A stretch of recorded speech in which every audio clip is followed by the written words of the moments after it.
Senhor esteja convosco. Ele está no meio de nós. Proclamação do Evangelho de Jesus Cristo segundo Mateus. Glória a vós, Senhor. Naquele tempo disse Jesus a seus discípulos: Pedi e vos será dado, procurai e achareis, batei e a porta vos será aberta. Pois todo aquele que pede, recebe, quem procura, encontra, e a quem bate, a porta será aberta.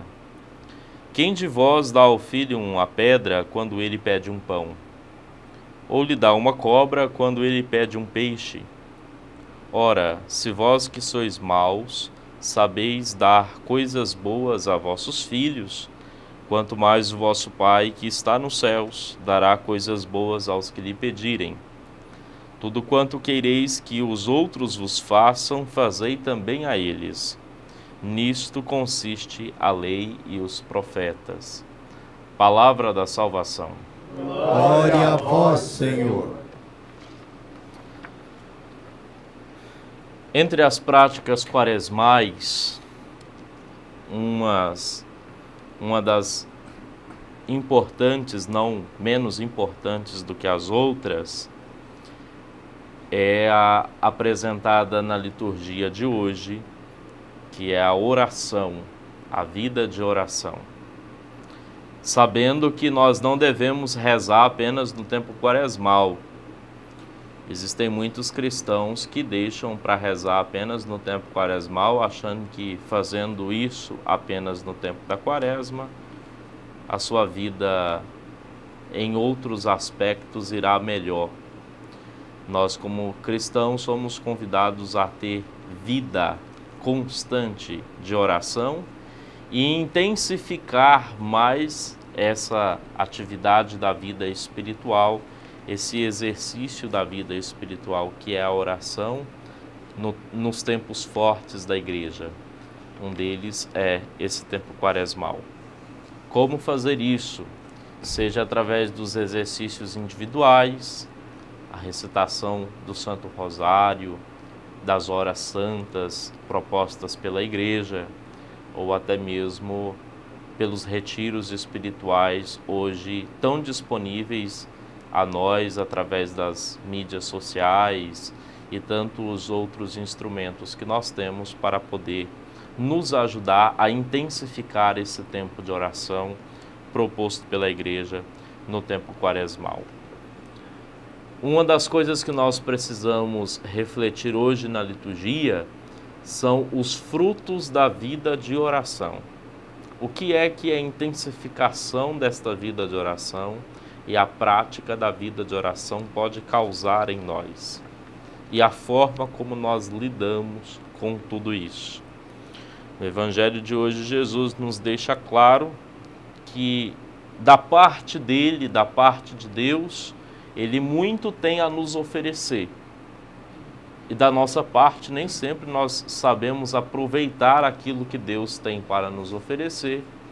E nem sempre nós sabemos também como acessar a graça e o poder de Deus para a nossa vida e para as coisas onde nós estamos, para a nossa família, para os nossos afazeres todos. Jesus nos adverte no final do Evangelho a um dos elementos fundamentais para a vida de oração, que é a confiança. Se nós rezarmos sem confiança, usando uma outra expressão usada pelo próprio Jesus no Evangelho, se nós rezarmos sem fé, a nossa oração não alcança os frutos que nós precisamos. Dizia São Bento que nós precisamos rezar como se tudo dependesse de Deus e trabalhar, fazer as coisas como se tudo dependesse de nós. Quando nós fazemos a nossa parte, já diziam os antigos, Deus nunca falha na parte que pertence a Ele. Muitas vezes nós rezamos como se tudo dependesse de nós e queremos que Deus faça a nossa parte também. Como assim, Frei? Nós, muitas vezes na oração, não temos a confiança que Jesus nos ensinou, por exemplo, de rezar no Pai Nosso. Seja feita, Senhor, a vossa vontade. Na nossa oração, muitas vezes, nós determinamos o que é que Deus tem que fazer para nós e como Deus tem que fazer para nós. Nós precisamos ter a convicção de que muitas vezes os nossos desejos nos enganam e nem sempre aquilo que nós desejamos, por mais que seja profundo no nosso coração, é a vontade de Deus e muitas vezes não pode nos trazer a felicidade, nem é o nosso bem. Nós precisamos confiar em Deus na nossa oração, na nossa vida de oração e deixar com que Ele conduza os passos da nossa vida e da nossa história e daquilo que nós estamos colocando na presença dEle. Oração, conversar com Deus e deixar com que Ele haja através desta ação na nossa vida. Toda a nossa forma de diálogo com Deus precisa resultar em uma ação, em um trabalho. Por isso nós somos convidados nesse tempo quaresmal a refletir desta maneira e a rezar desta maneira. Quando rezarmos, quando falarmos com Deus, confiar de todo o coração, em primeiro lugar, de que Ele nos escuta. Nós não temos um Deus moco, um Deus surdo à nossa fala, à nossa voz. Deus está sempre disposto a nos escutar, como nos diz o Salmo. Naquele dia em que gritei, o Senhor me escutou. Deus está sempre pronto para escutar o nosso clamor e a nossa oração. E precisamos agir na vida como se as coisas dependessem de nós. Fazer a nossa parte nesse processo de colaboração com a graça de Deus. Um dos exemplos disso hoje é a primeira leitura. Alguém que entendeu perfeitamente como deve ser um processo de oração. A rainha Esther, tendo o perigo diante de ti e do teu povo, rezou diante de Deus, invocou o poder de Deus, como se tudo dependesse de Deus, como se só Ele pudesse salvar ela e o seu povo do mal que estava para cair sobre eles. Mas na hora de agir, ela fez a sua parte diante do rei e assim conquistou o agrado do rei e teve a capacidade de salvar a si e o seu povo da destruição que era eminente sobre eles. Um outro elemento importantíssimo que nós precisamos nos dar conta. Porque é que muitas vezes parece que Deus não escuta a nossa oração, porque Deus não se agrada da oração orgulhosa. Deus fecha os seus ouvidos para a oração orgulhosa. Muitas vezes nós rezamos sempre pensando em nós, sempre pensando naquilo que nós precisamos, naquilo que nós queremos, no nosso bem-estar, e que nem sempre é tão bom assim. Nem sempre o nosso desejo e a nossa vontade é tão boa assim. Que nós possamos aprender hoje, da primeira leitura, na nossa oração, a pensarmos não só nos nossos interesses, a termos uma relação com Deus não para adquirir coisas para o nosso bem-estar e para o nosso interesse, mas que na nossa oração possa estar também o bem do próximo.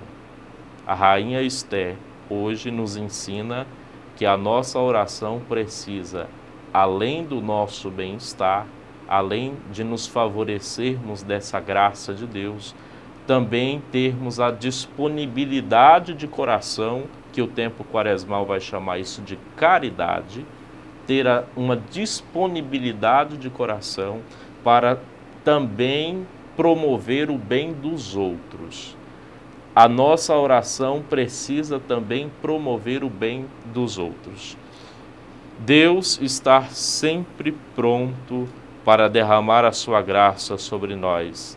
E nós precisamos aprender a rezar desta maneira, confiando nele e trabalhando para colaborar com a graça que ele tem para derramar sobre todos nós. Por fim, gostaria de que também refletíssemos sobre a nossa relação de amizade com Deus. Muitas vezes o povo católico, o povo cristão, só procura a Deus e só procura intensificar a vida de oração quando acontece alguma desgraça.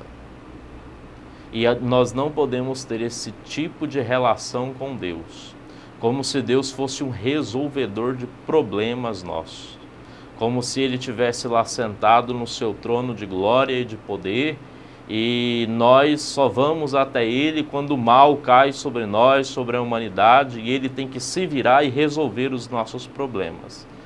Nós na missa, por diversas vezes, o sacerdote diz: o Senhor esteja convosco, e nós afirmamos que Ele está no meio de nós. Então Deus não é um resolvedor de problemas que fica lá sentado no seu trono de glória. Ele é alguém que está no meio de nós e se relaciona conosco. Então a oração precisa ser esse caminho de diálogo e de amizade com esse que é o grande amigo das nossas almas. Se a oração não for para fazer a gente crescer no relacionamento de amizade com Deus, muitas vezes nós vamos estar vomitando palavras ao vento, e a nossa oração não vai agradar ao Senhor e nós não teremos a capacidade de lograr os bens que esse exercício espiritual tem para oferecer a cada um de nós. Que o tempo da Quaresma nos ensine a rezar de coração sincero, confiantes em Deus, para podermos assim sermos tocados por Ele e alcançarmos sempre mais a sua graça sobre a nossa vida. Amém.